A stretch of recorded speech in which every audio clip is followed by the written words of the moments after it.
আজকে যে বিষয়ে আলোচনা করব, আলোচ্য বিষয় মুসলিম জাতির অবস্থান এবং এর থেকে উত্তোলনের উপায়। কি বললাম, কথা বলেন তো। আলোচ্য বিষয় কি? মুসলিম জাতির অবস্থান। মুসলিম জাতি আজ কোন অবস্থানে আছে, আর যে অবস্থানে আছি এই অবস্থান থেকে উত্তোলন তথা এখান থেকে বেরিয়ে আসবো কিভাবে। আলোচনার দুটো অংশ। এক, মুসলিম জাতি আন্তর্জাতিক মহলের দিক থেকে, আন্তর্জাতিক প্রেক্ষাপটে মুসলিমদেরকে আজকে কিভাবে দেখা হয়।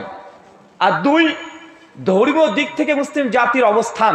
এই দুটো খুব গুরুত্বপূর্ণ বিষয়।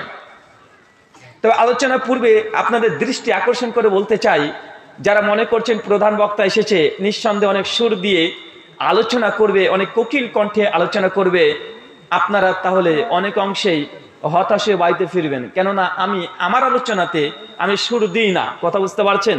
আচ্ছা, কারা কারা বুঝতে পারছেন না একটু হাত তোলেন তো। জি, মাশাআল্লাহ। এই কয়জন আছে যারা বুঝতে পারছে না? মানে প্রশ্ন করেছে কারা বুঝতে পারছেন না তারা হাত তোলেন। মানে বুঝতে পারছেন না বলে তো হাত তুলেছে। এটা তো চালাকি ধরার জন্য। আমার আলোচনাতে কোনো গজল আসবে না, আমার আলোচনাতে কোনো সুর আসবে না, আমার আলোচনাতে হাসি ঠাট্টা কিছু আসবে না। জাস্ট কিছু সিরিয়াস কিছু কথা বলবো, যেটা মুসলিম উম্মার জন্য, আপনার পরিবারের জন্য, মুসলিম জাতির জন্য কিছু কল্যাণ করে, এমন কিছু যেগুলো সাধারণত অনেক অংশেই আমরা চিন্তা করি না। আর আমার এটা বিশ্বাস, যেহেতু আমরা আহলে হাদিস জামাত। কোন জামাতের লোক আছে এখানে? কথা বলেন। আমরা আহলুল হাদিস, আসহাবুল হাদিস, আহলুস সুন্নাহ ওয়াল জামা। আর আহলে হাদিসের একটা বৈশিষ্ট্য, সিফাত, শিয়ার, যে তাদের জুমার খুতবা মাতৃভাষায় হয়। কোন ভাষায়? কথা বলেন। মাতৃভাষায়। অধিকাংশ জুমার খুতবাগুলো মাতৃভাষায় দেওয়া হয় না। ইমাম সাহেব এসে সে তথাকথিত একটা বই আছে, ওই বইটা নিয়ে পড়তে শুরু করে দেয়, মানুষ ঘুমাতে শুরু করে দেয়। আছে না নাই? কথা বলেন। কারণ ইমাম সাহেব আরবিতে খুতবা দিচ্ছেন, আর মুসল্লি যারা আছেন তা তো আরবি সব এক একটা পণ্ডিত, তাই না? তার জন্য ইমাম সাহেব যা বলে মুসল্লি সব বুঝতে পারে, তার জন্য তো ঘুমাই না, উল্টো বুঝতে পারে না বলে ঘুমাই। কিন্তু আহলে হাদিস সমাজ বিশেষ করে এই দিক থেকে অনেক এগিয়ে আছে। তারা আরবি ভাষার পাশাপাশি বাংলাতে অনুবাদ, ট্রান্সলেশনের সঙ্গে সঙ্গে করে দেয়। এই জন্য আহলে হাদিস সমাজে আমার বিশ্বাস, যেসব জনসাধারণ আছে, মুসল্লি বৃন্দ আছে, তারা অনেক অংশে অন্যদের চাইতে ইসলাম তারা বেশি জানে। আর এটাও ঠিক, আজকে এই মাজলিসে যতজন এসেছেন তারা কে জানেন না যে নামাজ না পড়লে সে ব্যক্তি কাফের? কে জানেন না? একটু হাত তোলেন তো। মানে আমরা জানি না ইসলামের বিধান। আমার মনে হয় না যে আপনি জানেন না এমন কোনো বিষয় আছে। এত পরিমাণে আলোচনা করা হয়েছে বিষয়গুলো যে প্রত্যেকটা মানুষ জানে, সবাই জানে যে নামাজ না পড়লে, সালাত আদায় না করলে সেই ব্যক্তিকে আল্লাহ নবী কাফের বলেছে। সেই মুসলিম কিতাবুল ঈমান হাদিস নাম্বার 253 আল্লাহ নবী বলছেন, মান তারাকা সালাতা মুতাম্মাদান ফাকাদ কাফারা। যে ব্যক্তি ইচ্ছাকৃত নামাজকে ত্যাগ করে দিয়েছে, নামাজকে ছেড়ে দিয়েছে, ফাকাদ কাফারা, এই ব্যক্তি কুফরি করেছে। শেখ সালেহ আল উসাইমিন তার বিখ্যাত গ্রন্থ তারকুস সালাহ পৃষ্ঠা নম্বর 9 বলছে, এই কুফরি করার অর্থ সে ব্যক্তি কাফের হয়ে গেছে। কি হয়েছে? কথা বলেন। কাফের হয়ে গেছে। মানে একজন মুসলিম সে নামাজ পড়বে, এটা বাধ্য।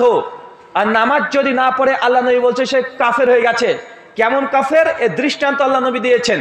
তাবরানী আওসাত হাদিস নাম্বার 1859 আল্লাহ নবী বলছেন, যে ব্যক্তি সালাত ত্যাগ করে দিয়েছে, নামাজ পড়ে না, চাই সে নারী হোক চাই সে পুরুষ হোক, সে কিয়ামতের মাঠে উত্থিত হবে 1 নম্বর ফেরাউনের সঙ্গে, 2 নম্বর হামানের সঙ্গে, নমরুদের সঙ্গে, এই কোয়ালিটির ব্যক্তির সঙ্গে কিয়ামতের মাঠে তার দেখা হবে, মানে তার পেছনে উঠবে। তেমন আপনাকে বুঝতে হবে, যে ব্যক্তি দুনিয়াতে নামাজ পড়ে না, ও নিজেকে আহলে হাদিস দাবি করলেও সে প্রকৃতপক্ষে ফেরাউনের উম্মত হিসেবে কিয়ামতের মাঠে উঠবে। কারা জানি না।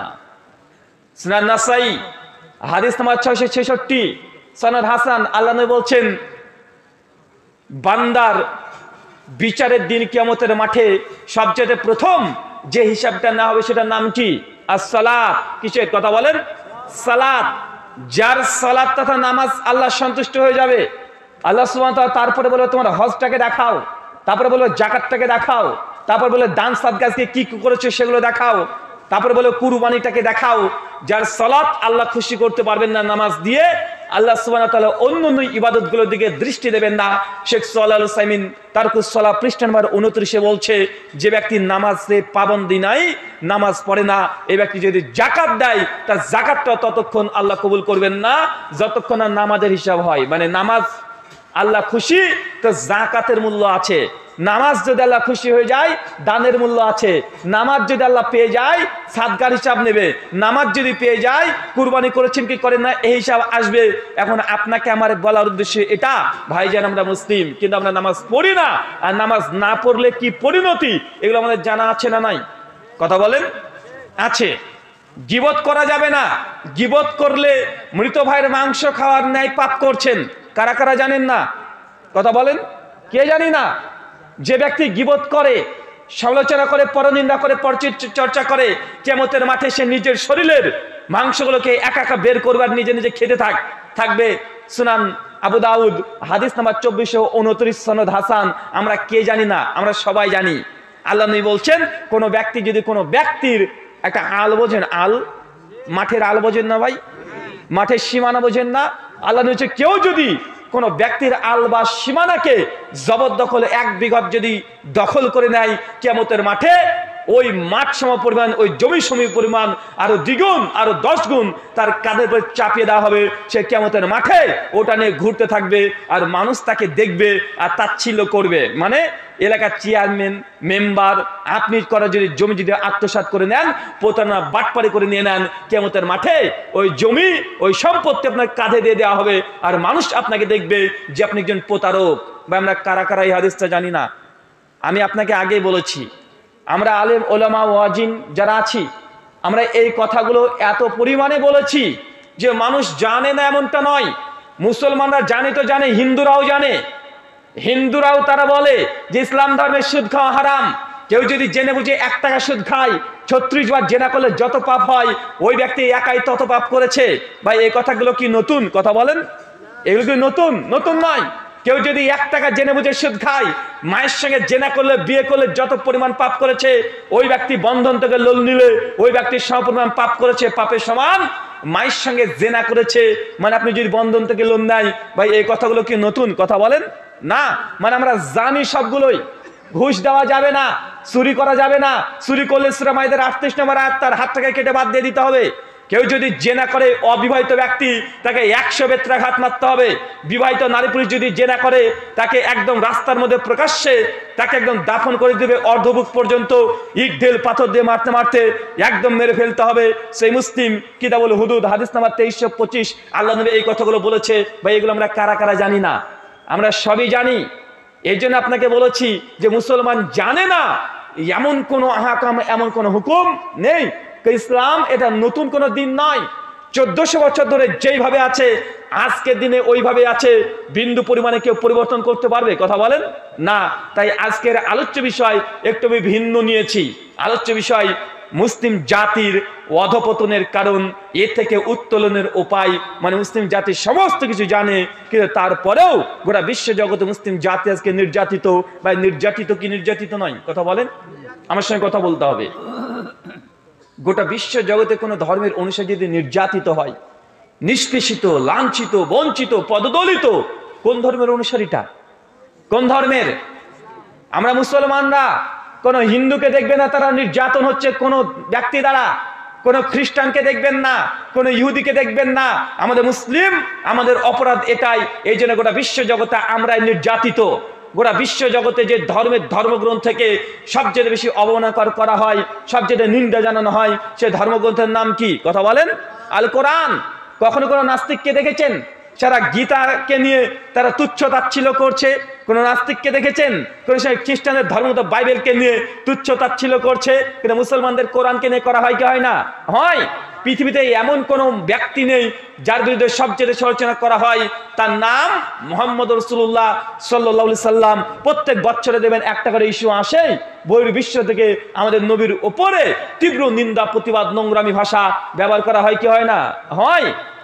মুসলমান জাতি গোটা বিশ্ব জগতে কতগুলো আছে জানেন?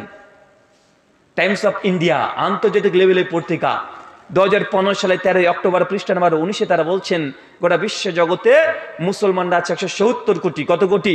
কথা বলেন, কত কোটি? 170 কোটি। হিন্দুরা আছে 130 কোটি, খ্রিস্টানরা আছে 220 কোটি। তার মানে বোঝা গেল গোটা বিশ্ব জগতে আমরা মুসলিমরা মোটেই সংখ্যায় কম নয়। আমরা সনাতনী হিন্দুদের চাইতে বেশি আছি না? নাই, আমরা বেশি আছি। আমরা 170 কোটি আমরা আছি মুসলমান, আর প্রায় 130 কোটি আছে হিন্দু সনাতনীরা, খ্রিস্টানরা আছে 220 কোটি। তারপরেও গোটা বিশ্ব জগতে মুসলিম জাতি নির্যাতিত। মুসলমান জাতিকে যেদিক দিয়ে পারে সবাই সেদিক দিয়ে মারে, কি মারে না? সবাই মারে। একটা কথা মনে করে দিই, আজ থেকে কয়েক বছর আগে বার্মার রোহিঙ্গা মুসলিমদের উপরে নির্যাতন, এগুলো আমরা দেখেছি কি দেখি নাই? কথা বলেন। মাত্র 4-5 বছর হলো, খুব বেশি নয়, 4-5 বছর হয়েছে। বার্মার রোহিঙ্গা মুসলিমদের উপরে নির্যাতন কারা করেছে? ধর্ম হচ্ছে বৌদ্ধ। কারা? কথা বলেন। বৌদ্ধ ধর্মের অনুসারী। তারা গোটা বিশ্ব জগতে 1.5 কোটিও নাই। গোটা বিশ্ব জগতে 1.5 থেকে 2 কোটি হচ্ছে বৌদ্ধরা, আর যাদের উপরে আক্রমণ করছে তারা সংখ্যায় 170 কোটি। আমি সেই সময় থেকে বলে এসেছি যে ভারতবর্ষের মুসলমানরা, বাংলাদেশের মুসলমানরা আর পাকিস্তানের মুসলমান যে কটা আছে, এই কটা মুসলমান যদি বার্মার দিকে মুখ করে এক বেলা পেশাব করে দেয়, বার্মার রোহিঙ্গা যত বৌদ্ধরা আছে গোটা বার্মা ভাসতে ভাসতে ভাসতে ভাসতে চলে যাবে। মুসলমান এত পরিমাণে আছে, তারপরেও বৌদ্ধরা মুসলিম জাতির উপরে নির্যাতন করে মুসলমানদের রক্ত দিয়ে তারা গোসল করেছে কি করে নাই? এই তো মাত্র 4-5 বছর ইতিহাস, খুব বেশি দিনের ইতিহাস নয়। এখনই যদি গুগলে সার্চ করেন রোহিঙ্গা মুসলিম লিখলেই দেখবেন রোহিঙ্গা মুসলিমদের উপরে কত নির্যাতন করা হয়েছে। ভাই, এই যে গোটা বিশ্ব জগতের প্রেক্ষাপট, মুসলিম জাতিকে ইসরায়েল থেকে আজকে তাড়িয়ে দেওয়া হয়েছে কি হয় নাই? হয়েছে। ইসরায়েল দেশটা কাদের ছিল? মুসলমানদের। যে ভারতবর্ষে আমরা বাস করছি, এই ভারতবর্ষে মুসলমানরা 800 বছর শাসন করেছি, তারপরে ভারতবর্ষে আজকে মুসলমানরা এনআরসির খাতে চলে এসেছে। আমাদের ভেতরে একটা ভয় কাজ করে কি করে না? অথচ আমরা ভারতবর্ষে মুসলমানরা 1000 বছর কাছাকাছি আমরা শাসন করেছি। তার মানে আপনি বুঝতে পারছেন যে মুসলমান জাতি আজ কত ভয়াবহ অবস্থা। স্পেন দেশটা দেখেন, মুসলমানরা 800 বছর শাসন করেছে। গোটা বিশ্ব জগতে 56 খানা রাষ্ট্র আছে, মুসলমানের সংখ্যায় বেশি। 56 খানা রাষ্ট্র। কয়টা? কথা বলেন। 56 খানা। মুসলিম জাতির অবস্থান গোটা বিশ্ব জগতে দেখেন, 56 খানা মুসলিম রাষ্ট্র আছে।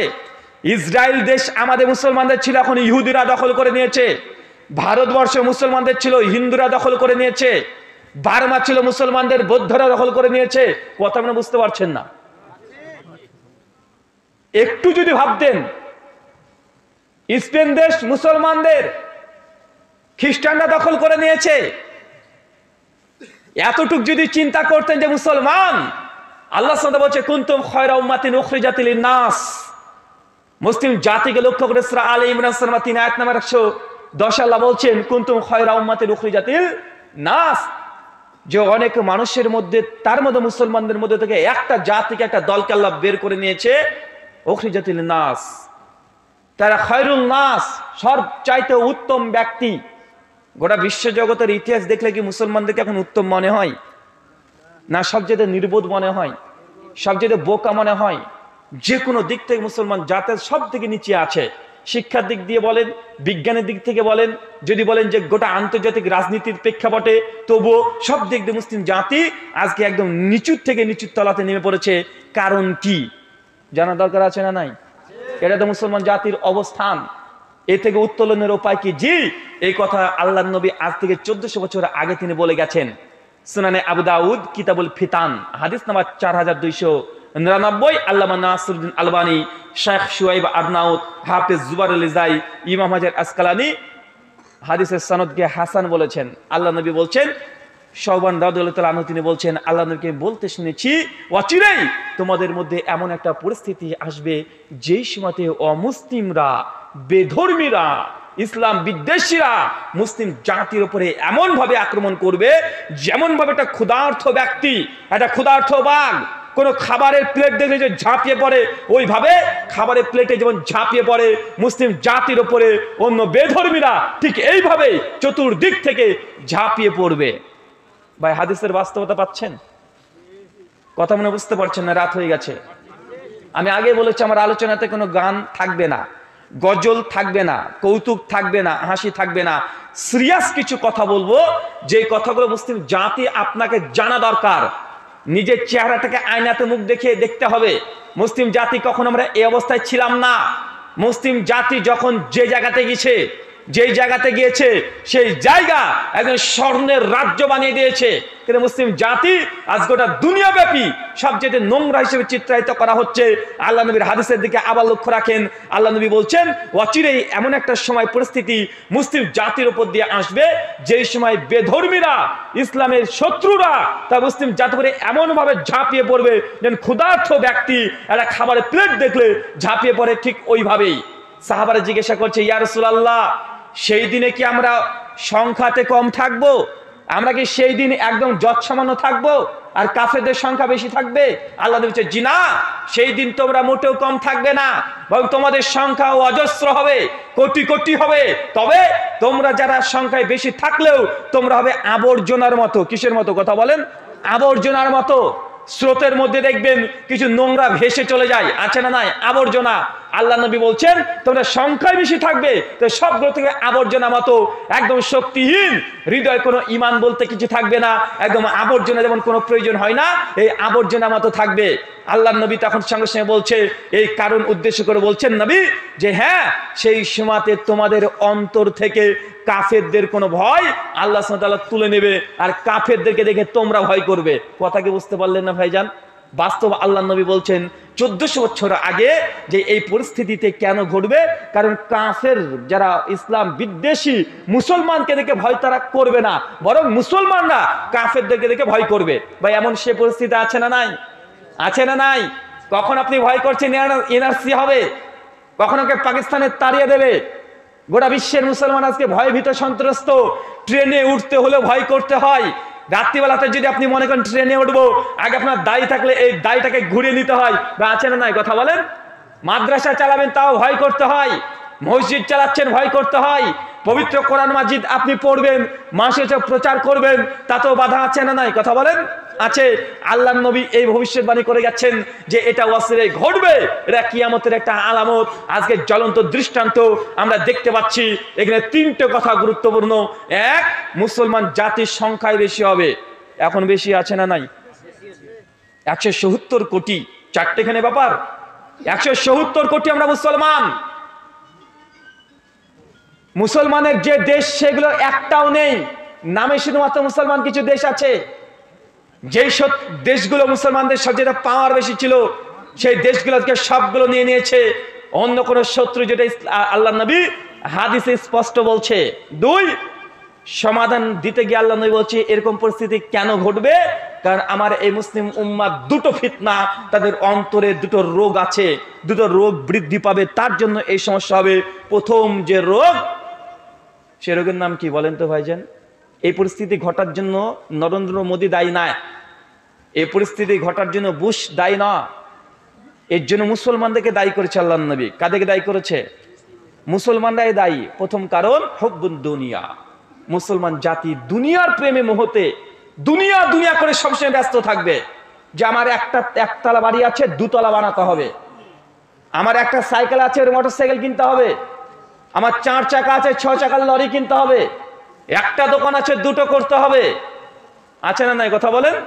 আল্লাহ যে দুনিয়ার প্রতি মোহ, দুনিয়ার প্রতি ভালোবাসা তাদের হৃদয়ে এমন ভাবে প্রবেশ করবে, এটা একটা কারণ।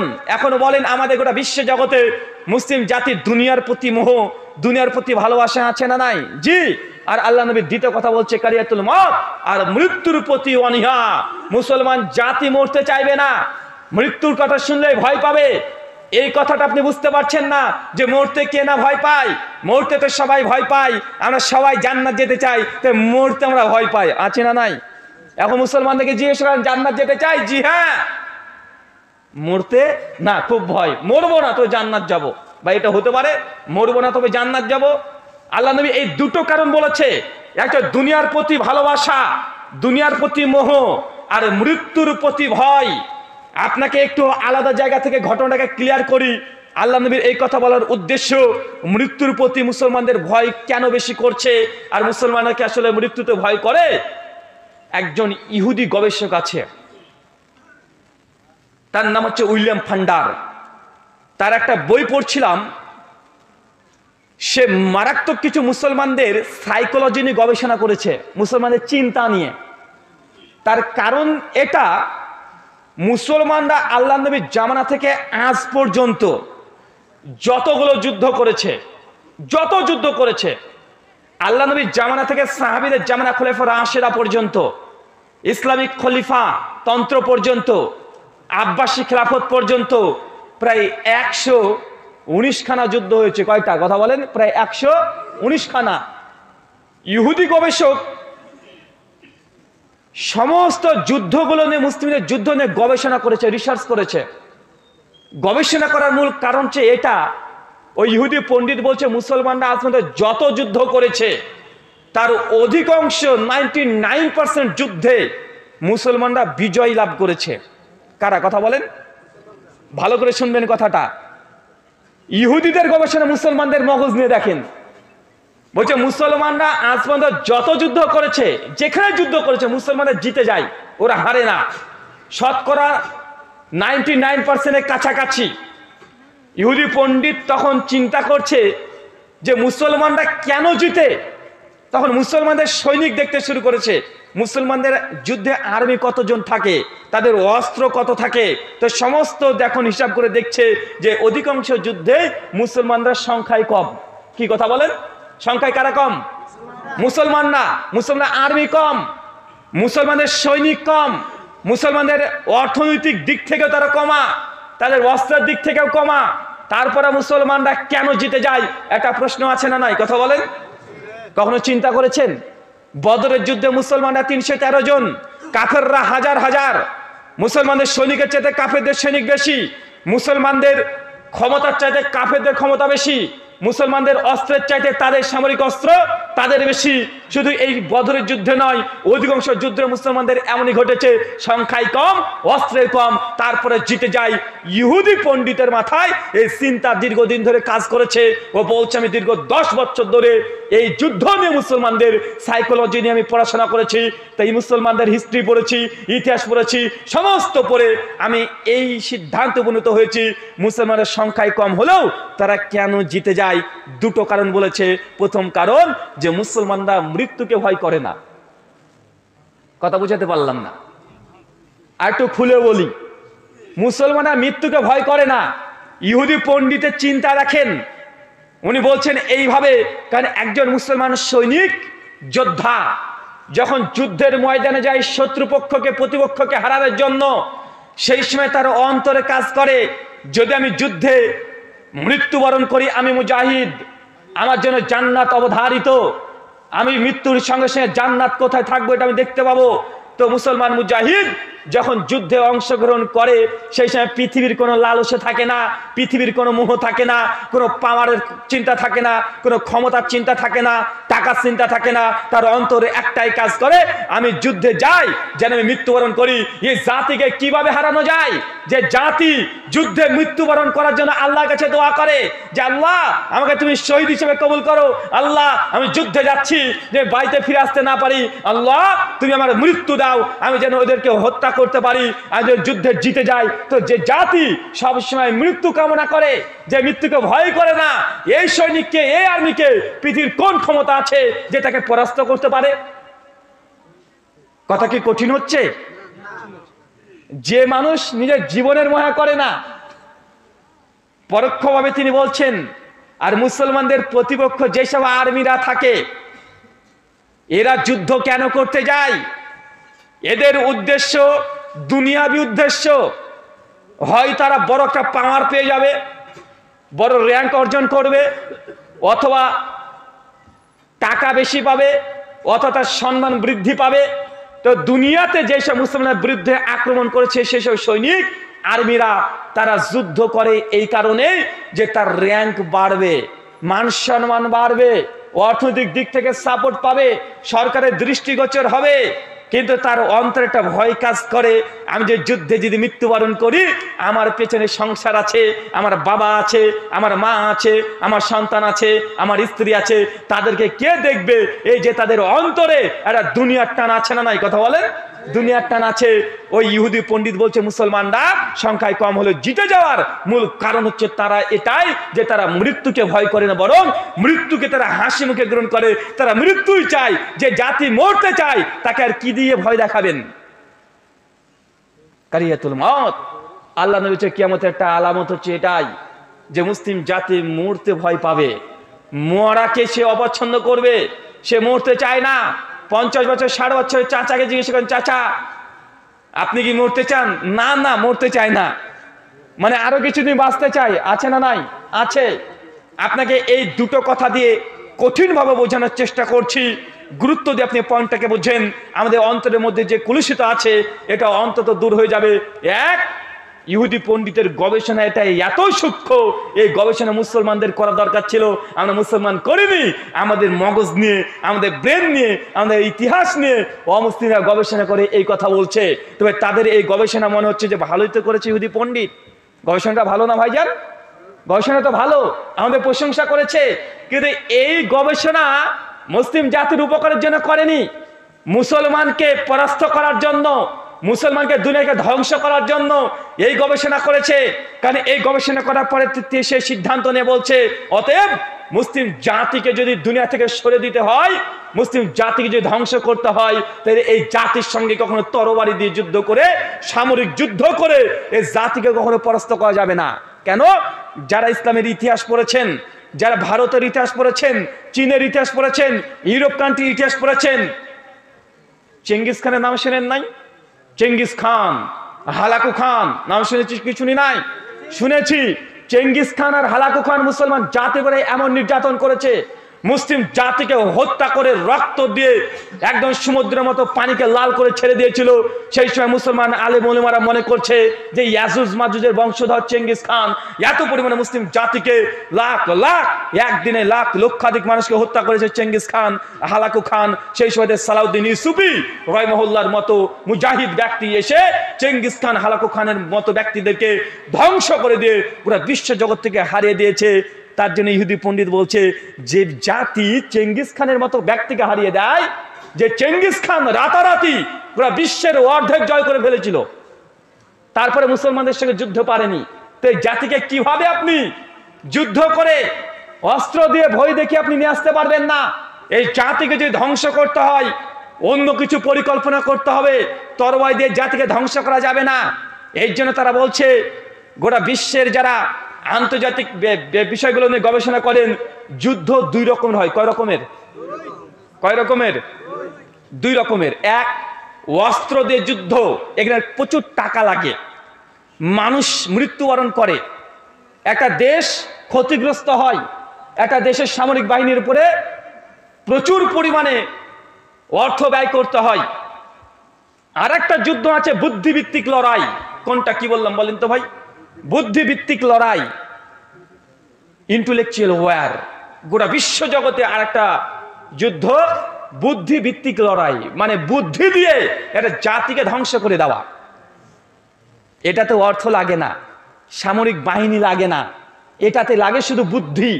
বুদ্ধি দিয়ে একটা দেশকে ধ্বংস করে দিতে পারবেন, বুদ্ধি দিয়ে একটা শাসককে তার শাসন স্থান থেকে ত্যাগ করে দিতে পারবেন।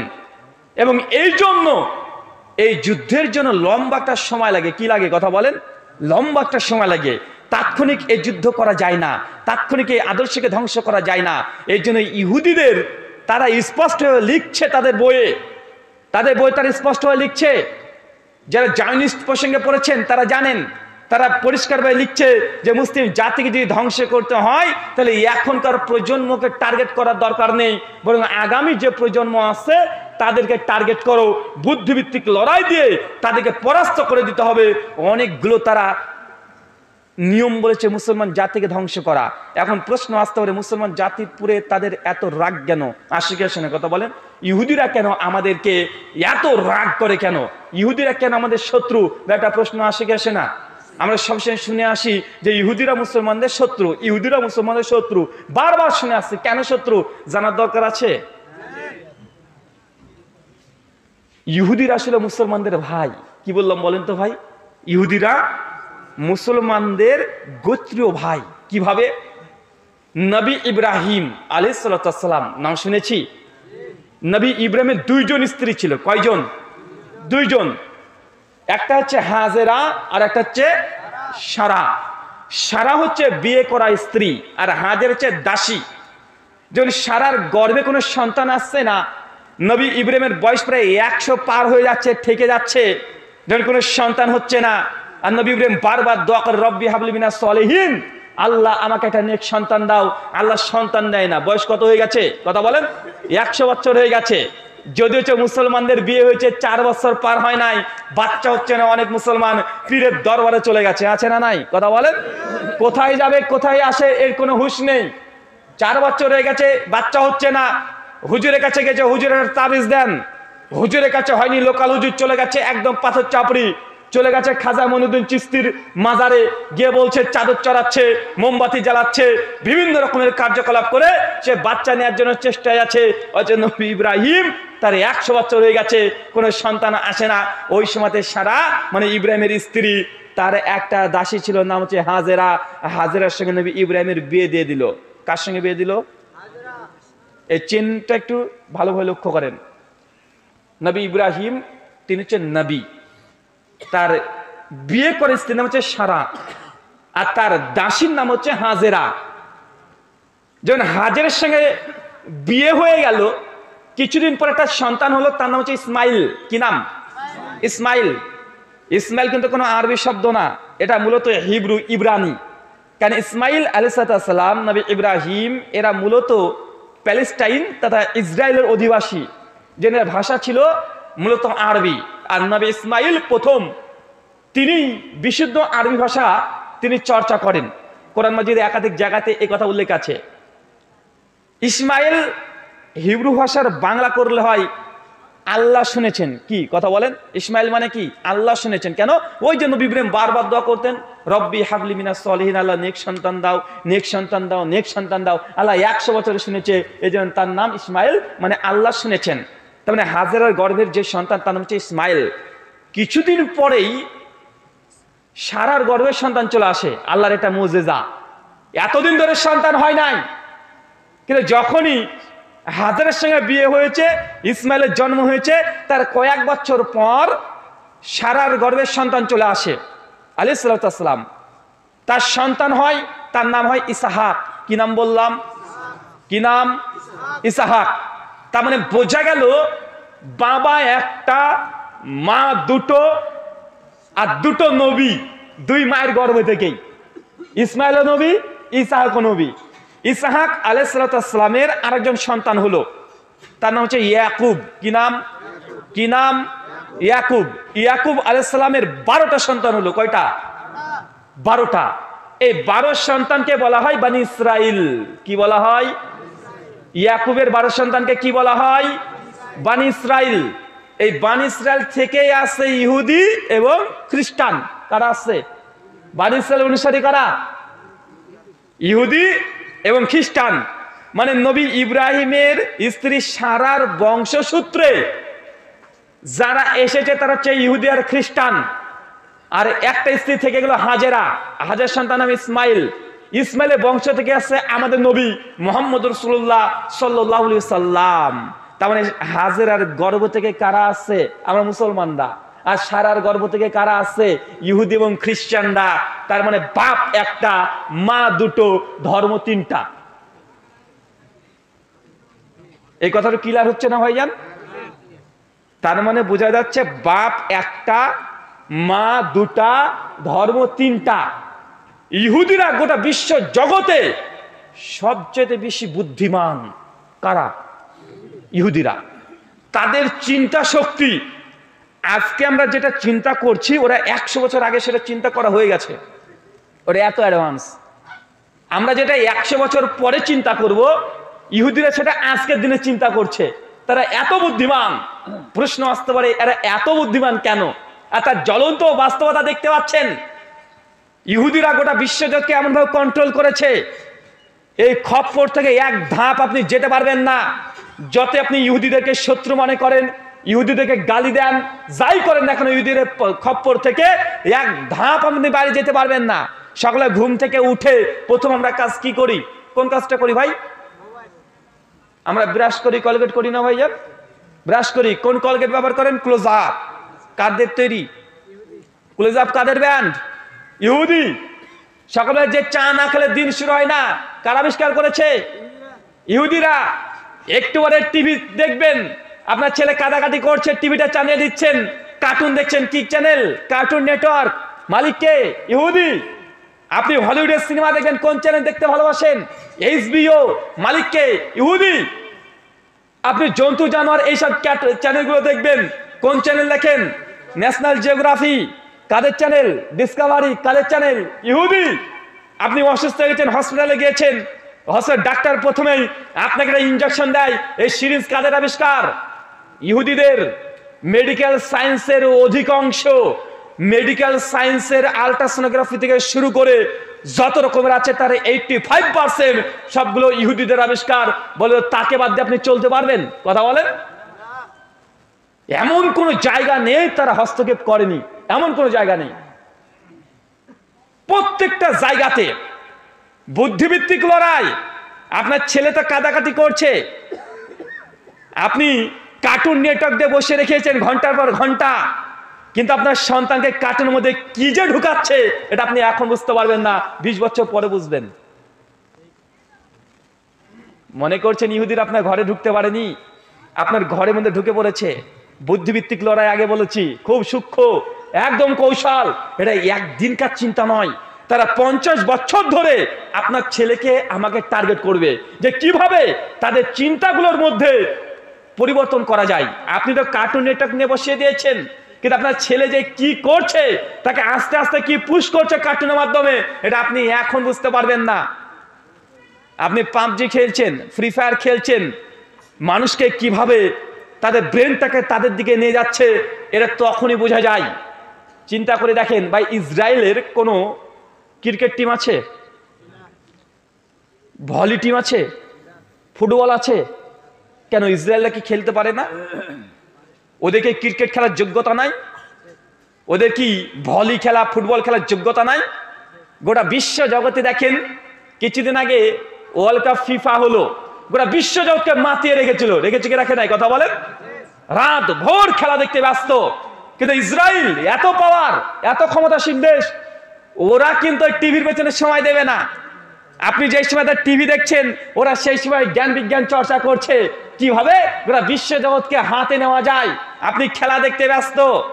আপনি ব্রাজিল, আরেকজন হচ্ছে আমি আর্জেন্টিনার পক্ষে, মুসলমান ও হচ্ছে ব্রাজিলের পক্ষে, ও হচ্ছে আর্জেন্টিনার পক্ষে। আমি যখন খেলা চলছে সেই সময় ছিল বাংলাদেশের সফরে, অবাক হয়েছি, বাংলাদেশের এমন কোনো বাড়ি নেই, শতকরা 35% বাড়ির ওপরে প্রত্যেকটা বাড়ির পেছনে হয় আর্জেন্টিনার পতাকা নচেত ব্রাজিলের পতাকা। অধিকাংশ বাড়িতেই মুসলমান দেশ। কিছু কিছু বাড়ি আছে গোটাটা ব্রাজিলের পতাকা করে ফেলেছে, কেউ আর্জেন্টিনার পতাকা করেছে, মানে বাড়ির কালার, মানে পতাকার কালার দিয়ে দিয়েছে। মানে এত তারা আসক্ত হয়ে গেছে।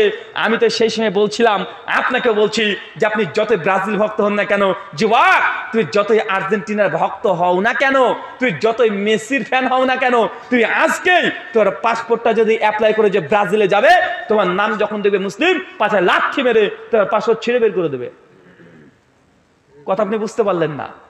আপনি আর্জেন্টিনার ফ্যান, মেসির ফ্যান, আর্জেন্টিনায় যাবেন, ব্রাজিলে যাবেন, পাসপোর্ট শো করেন, জিন্দেগিতে আপনাকে ভিসা দিবে না, অপরাধ মুসলমান। ওয়ার্ল্ড কাপ এটা সম্পূর্ণ প্রচার হচ্ছে, দেখছেন কাতার থেকে। আসলে কাতার এটা মূল কেন্দ্রবিন্দু নয়, মূল জায়গা হচ্ছে স্পেন। কোথায়? কথা বলেন। স্পেন। মুসলমান স্পেনে যদি ইতিহাসটাও জানতো, আমাদের অত দুঃখ থাকতো না। আরে যে স্পেন আজকে গোটা বিশ্ব জগতে এই ওয়ার্ল্ড কাপ খেলাচ্ছে, এই স্পেন 100টা মুসলমানরা 800 বছর ক্ষমতা ছিল। কত বছর? 800 বছর। আজকে স্পেনে একটা মুসলমান দেখতে পাবেন না। বাই বর্ন, জন্মসূত্রে একটা মুসলমান নেই, একদম শেষ করে দিয়েছে। স্পেনের একটা ছোট্ট ইতিহাস জেনে নেন, যারা আলেম ওলামা আছেন। তাফসীরে কুরতুবীর নাম শুনেছেন? শুনি নাই? কুরতুবী। আসলে স্পেনের রাজধানী হচ্ছে কর্ডোবা। কি নাম? কর্ডোবা। তাফসীরে কুরতুবীর লেখক যেহেতু স্পেনের মানুষ, কর্ডোবার মানুষ, তাই তার তাফসীর নাম তার দেশের নাম অনুযায়ী করেছে। যে ইমাম বুখারী, বুখারের মানুষ, তার জন্য বুখারী। কথা বুঝতে পারছেন না? হাফেজ ইবনে আব্দুল বার রাহিমাহুল্লাহ বিখ্যাত গ্রন্থ আছে জামে বাইনাল ইলম আল ফাজলি। এই জগৎ বিখ্যাত আলেমের বাড়িও কোথায়? স্পেনে।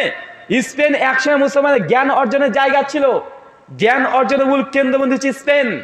অনেক গবেষকরা বলছে স্পেনের মানুষ জ্ঞান বিজ্ঞানে এত উন্নত ছিল যে স্পেনের মানুষেরা একদম বাল্বের নিচে বসে বসে, আলোর নিচে বসে বসে জ্ঞান বিজ্ঞান চর্চা করত। ওই সময় আমেরিকা, ইউরোপ কান্ট্রির মানুষেরা তারা পায়খানা ফেরার জন্য তার রাস্তাঘাটে পায়খানা ফিরতে যেত। মানে ইউরোপ কান্ট্রির চেয়ে স্পেনরা জ্ঞান বিজ্ঞান চর্চায় বেশি ছিল। এই দেশটা ছিল মুসলমানদের। কাদের কথা বলেন? কিন্তু আজকে স্পেন থেকে মুসলমানকে নিঃস্ব করে দিয়েছে। একটাও মুসলমান স্পেনে পাবে না যারা ভাই বোন, জন্মসূত্র মুসলমান আর একটাও নাই, এমনভাবে শেষ করে দিয়েছে, একটাকে পাবেন না। আল্লাহ মুসলিম জাতিকে এই কথাগুলো বোঝার তৌফিক দান করে সকলে পড়ি আল্লাহুম্মা আমিন। আসলে আমরা যখন এই কথাগুলো মুসলমান জাতিকে সচেতন করার জন্য বলি, সেই সময় অনেককে দেখা যায় যে আমাদের কথাগুলো তারা নিতে চাচ্ছে না বা তাদের ভালো লাগছে না, মানে কিন্তু চলে যায় এমন একটা ভাব। কিন্তু যদি আমরা গল্প শুরু করে দিই, একদম কিস্সা কাহিনী দিয়ে মনোরঞ্জনের গল্প শুরু করে দিই, অনেকে মানুষ তখন বলে এই তো বাবা, এই তো ওয়াজ। একটা ছোট্ট কথা বলে বুঝতে পারবেন। একজন বক্তা, বাংলাদেশের নাম নিচ্ছি না, একদিন ওয়াজ করছে যে আল্লাহ হচ্ছে আর রাজ্জাক। কি বলেন? আল্লাহ হচ্ছে আর রাজ্জাক। বলছে আল্লাহ হচ্ছে আর রাজ্জাক। নবী সুলাইমান আলাইহিস সালাতু ওয়াস সালাম নাম শুনেছি? নবী সুলাইমান আলাইহিস সালাতু ওয়াস সালাম একদিন আল্লাহ কইছে, আল্লাহ তুমি তো রাজ্জাক, তুমি গোটা বিশ্ব জগতের মালিক, তুমি গোটা বিশ্ব জগতের বাদশাহ। আর আমি নবী সুলাইমান, তুমি ওকে দুনিয়ার বাদশাহী দিয়েছো। নবী সুলাইমান দুনিয়ার রাজা ছিলেন কি ছিলেন না? তিনি বাদশাহ ছিলেন দুনিয়ার। আল্লাহকে বলছে যে আল্লাহ তুমি তো গোটা বিশ্ব জগতের বাদশাহ, আর আমি সুলাইমান, আমাকে তুমি দিয়েছো দুনিয়ার বাদশাহী করতে।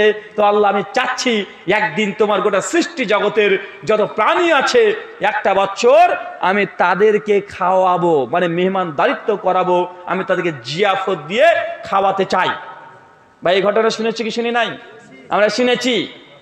নবী সুলাইমান বলছে আল্লাহকে, আল্লাহ গোটা বিশ্ব জগতের সৃষ্টি জগৎকে আমি এক বছর খাওয়াতে চাই।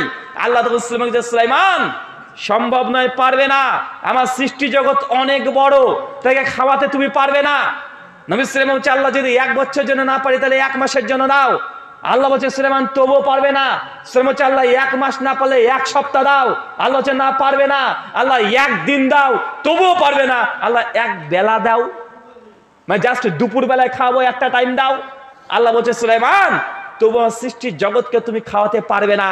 আল্লাহ অতঃপর সুলাইমানকে বলছে আচ্ছা ঠিক আছে, তুমি যখন এত জেদ করছো, যাও তোমাকে একটা টাইম, একটা সময়, একটা ওয়াক্তের জন্য খাওয়ার আমি অনুমতি দিলাম। নবী সুলাইমান যখন অনুমতি পেয়ে গেছে, সৃষ্টির জগতের সমস্ত প্রাণীকে একদিন নিমন্ত্রণ দিয়ে খাওয়াবে।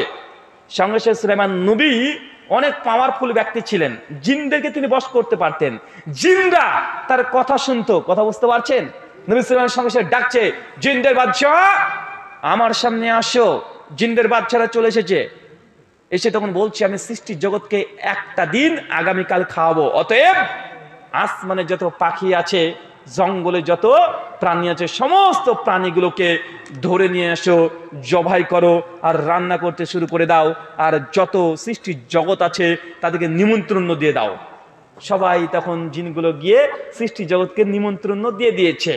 আর কিছু জিনরা গিয়ে রান্না বান্না করতে শুরু করেছে।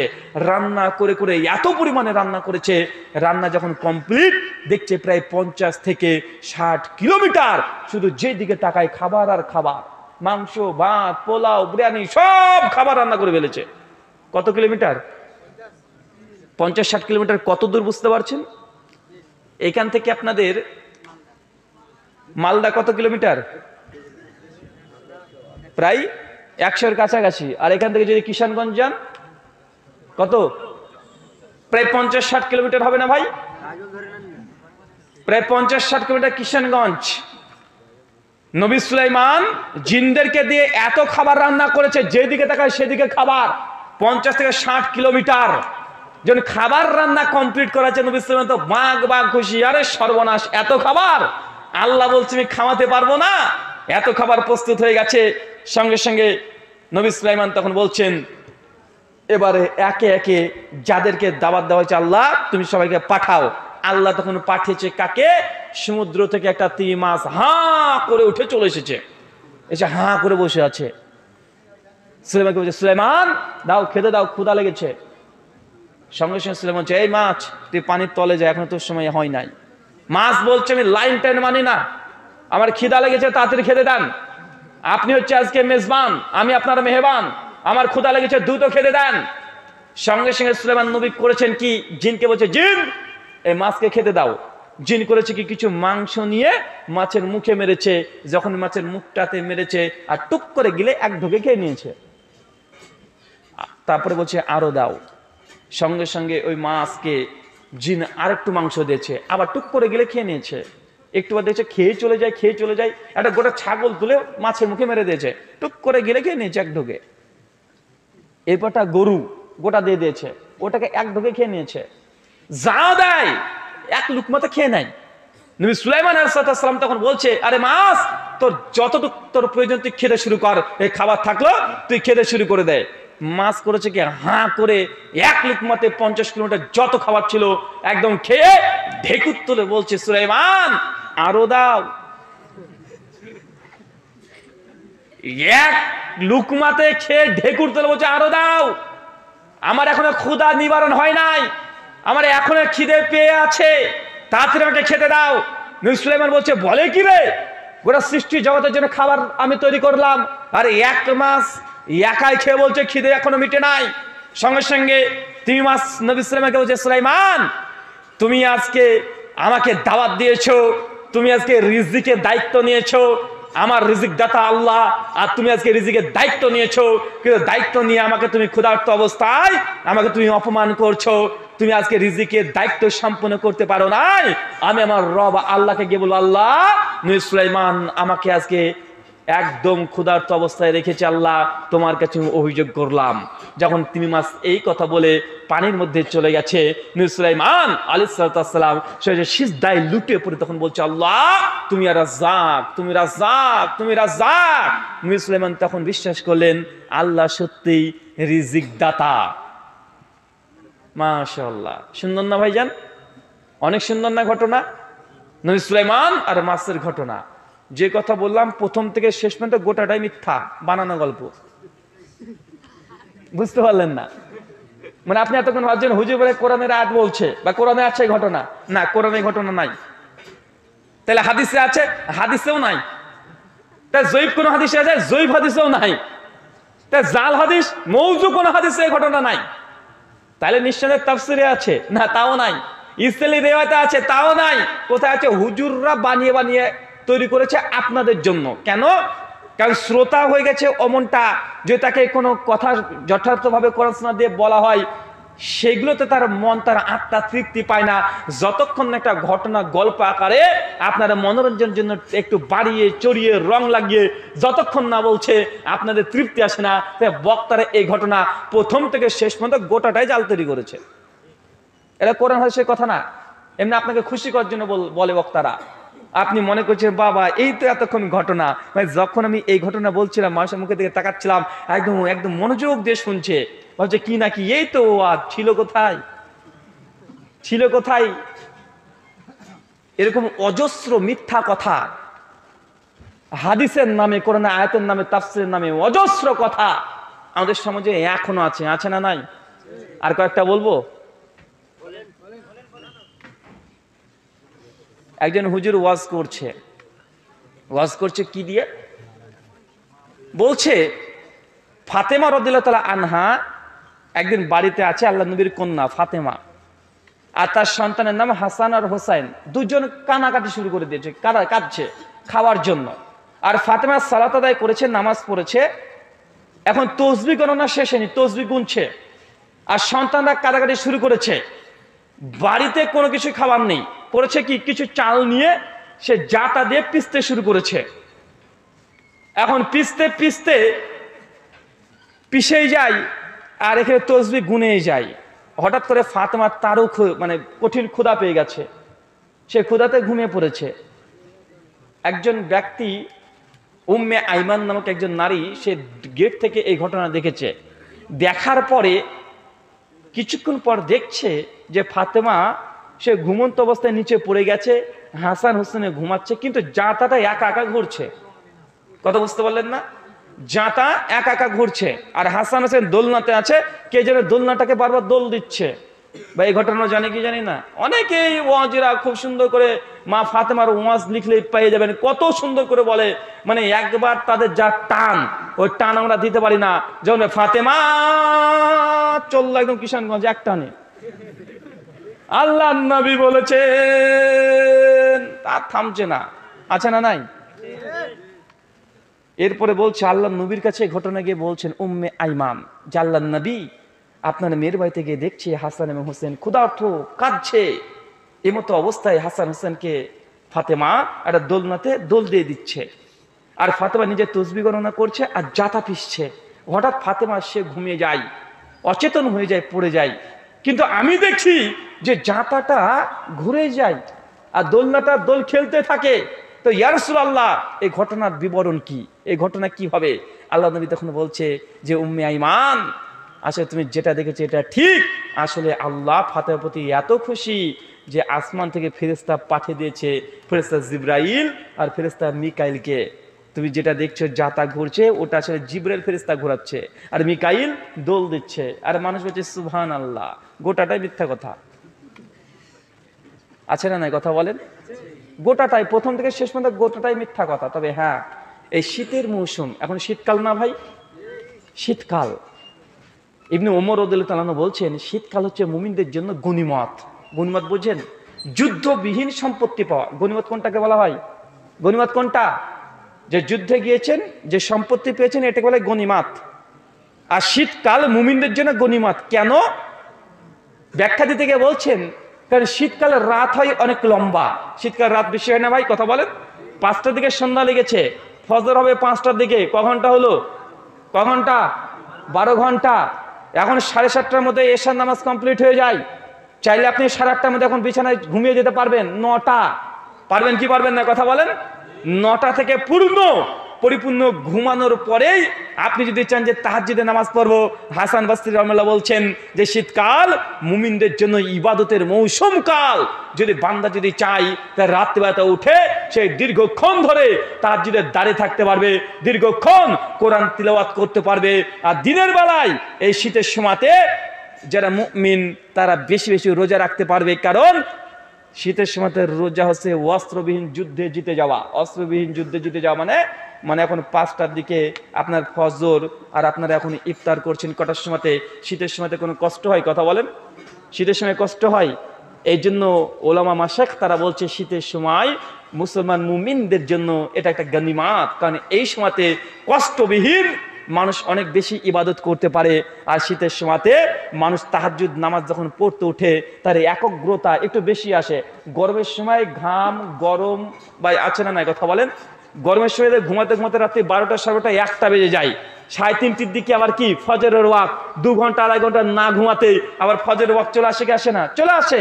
তাহাজ্জুদ বা কখন পড়বেন? ফজর কখন পড়বেন? কিন্তু শীতের সময় 10টার দিকে ঘুমিয়ে যান, আপনি যদি 4টের সময়তে ওঠেন 2 রাকাত 4 রাকাত 6 রাকাত তাহাজ্জুদ পড়তে পারবেন, কোরআন তিলাওয়াত করতে পারবেন, আবার জামাতে ফজরের নামাজ পড়তে পারবেন কি পারবেন না? পারবেন। তার রাত বড়, এই সাথে মুমিনরা মুসলমানরা বেশি বেশি ইবাদত করতে পারে। আল্লাহ সুবহানাহু ওয়া তাআলা আমাদেরকে এই কথাগুলো বোঝার তৌফিক দান করো, সকলে পড়ি আল্লাহুম্মা আমিন।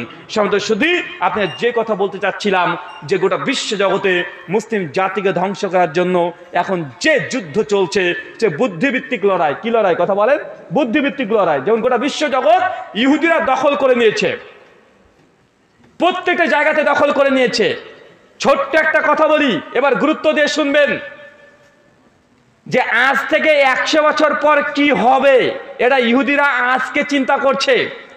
তাদের চিন্তাকে যদি ধরতে না পারেন, আপনার পরবর্তী প্রজন্ম যারা আসছে এরা কিভাবে ধ্বংসে যাবে আপনি বুঝতে পারছেন না। কারণ এখন দেখবেন অধিকাংশ সময় আমরা সোশ্যাল মিডিয়া ব্যবহার করছি কি করছি না? আচ্ছা, ফেসবুক কে আবিষ্কার করেছে ভাই? ফেসবুক কে আবিষ্কার করেছে? Mark Zuckerberg. কে মুসলমান? জি, ইহুদি। হোয়াটসঅ্যাপ কে আবিষ্কার করেছে? ইহুদি, মার্ক জুকারবার্গের টিম। টুইটার কাদের? মার্ক জুকারবার্গের টিম। ফেসবুক মার্ক জুকারবার্গ একা মালিক। হোয়াটসঅ্যাপ, টুইটার, ইনস্টাগ্রাম এগুলো হচ্ছে মার্ক জুকারবার্গ টিম তৈরি করে ছাবার। এখন আপনি মনে করেন হোয়াটসঅ্যাপে কাউকে একটা মেসেজ দিয়েছি আমি ডিলিট করে ফেলেছি, আসলে ডিলিট হয়েছে? কথা বলেন। আপনি কোনো একটা ডাটা শেয়ার করছেন হোয়াটসঅ্যাপে, বা আপনার বয়ফ্রেন্ড গার্লফ্রেন্ড একে অপরকে ভিডিও কল করছেন, উলঙ্গভাবে দেখাচ্ছেন, বয়ফ্রেন্ড গার্লফ্রেন্ডকে দেখাচ্ছে, গার্লফ্রেন্ড বয়ফ্রেন্ডকে দেখাচ্ছে, ও ভাবছে যে এটা আমরা দুজনই দেখলাম, বা আপনার এই ডাটাগুলো যে চাই আবার বের করতে পারবে কি পারবে না? কথা বলেন। আপনি হোয়াটসঅ্যাপে কোনো মেসেজ দিয়ে ডিলিট করছেন, আসলে কি ডিলিট হচ্ছে না? আপনার যখন ইচ্ছা তখন আপনাকে ফাঁসিয়ে দিতে পারবে কি পারবে না? কথা বলেন। মানে আপনার ঘরে ঘরে কিবোর্ড ঢুকে গেছে, এটা আপনি বুঝতেও পারছেন না। দুই, আপনার পকেটে পর্যন্ত তার হাত চলে গেছে। কোথায়? কথা বলেন। পকেট পর্যন্ত, মানে আপনার কাছে যে টাকা আছে এই কাছের টাকার মালিক আপনি না। এখন আপনি জানেন এটা? অনেকে আমরা জানি না, যার বুক পকেটে যে টাকা আছে এই টাকার মালিক আপনি না, কিন্তু আপনার ঘরে আছে, আপনি না। কয়েকটা কারণ বলে বুঝতে পারবেন। ভাই, পৃথিবীতে ভারতবর্ষের 100 টাকা সমান বাংলাদেশের কত টাকা জানা আছে? 122 থেকে 130 টাকা। আমেরিকার $1 সমান ভারতের কত টাকা? প্রায় 70 থেকে 80 টাকা। আছে না নাই? প্রায় 82 টাকা। আমেরিকার 1 টাকা সমান ভারতের কত টাকা? 82 টাকা। কেন টাকার কম বেশি হয় জানেন? কেন হয়? কারণ যে দেশ রিজার্ভ ব্যাংকে যত সোনা জমা দেবে, রিজার্ভ ব্যাংক সেই দেশকে, সে দেশের টাকা তত বেশি ছাপিয়ে দিবে। সরকারের ইচ্ছে করলে টাকা ছাপাতে পারবে না। পারবে?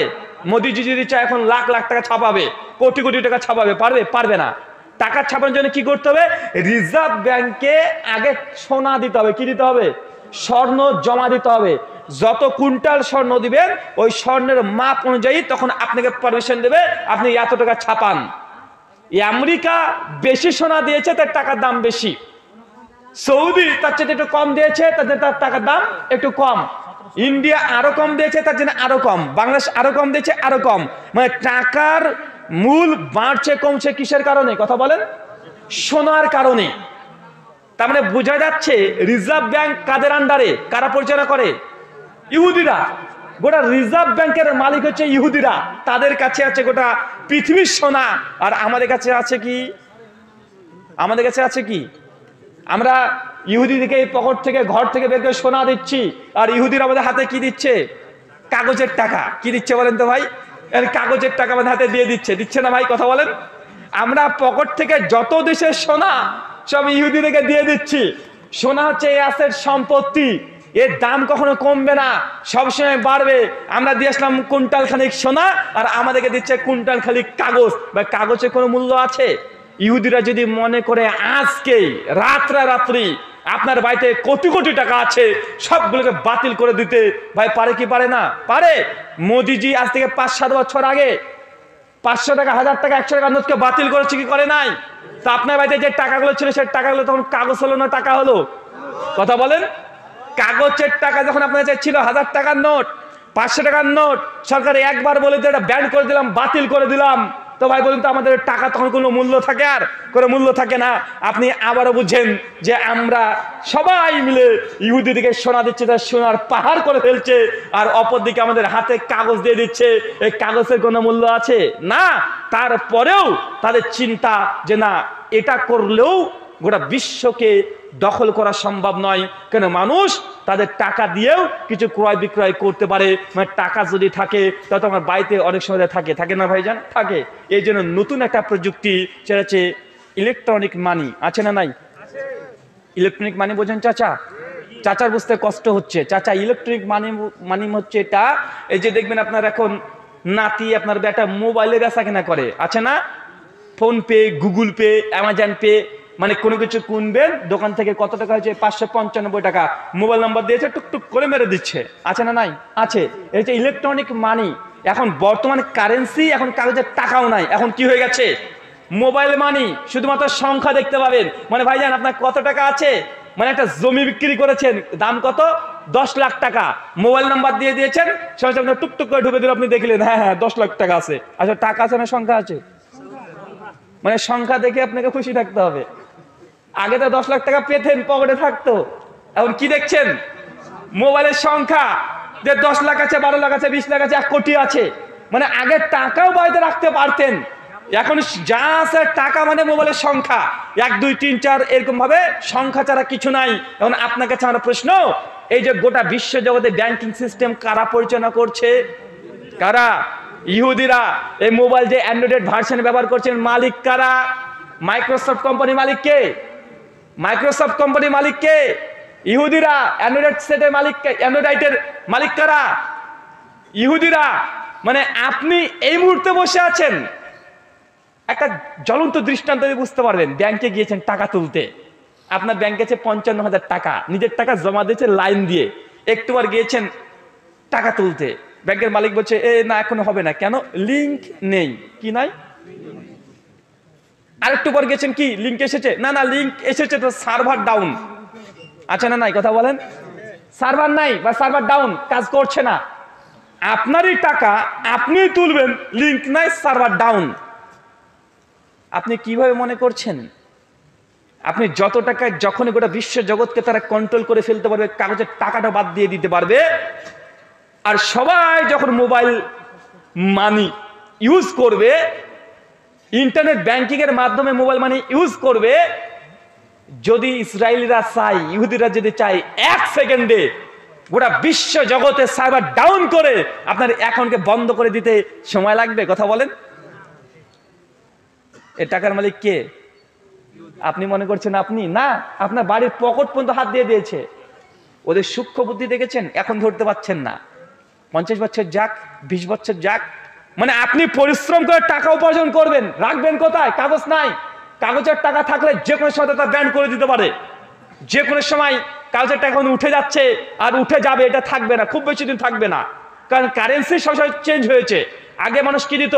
চাল দিত 2 কেজি, তারপরে 100-200 চাষা নিত না, ডাল নিত। এখন গ্রাম বাংলাতে 4টে দেশি মুরগির ডিম দেয় আর 500 গ্রাম চাল নাই। আছে না নাই? আছে।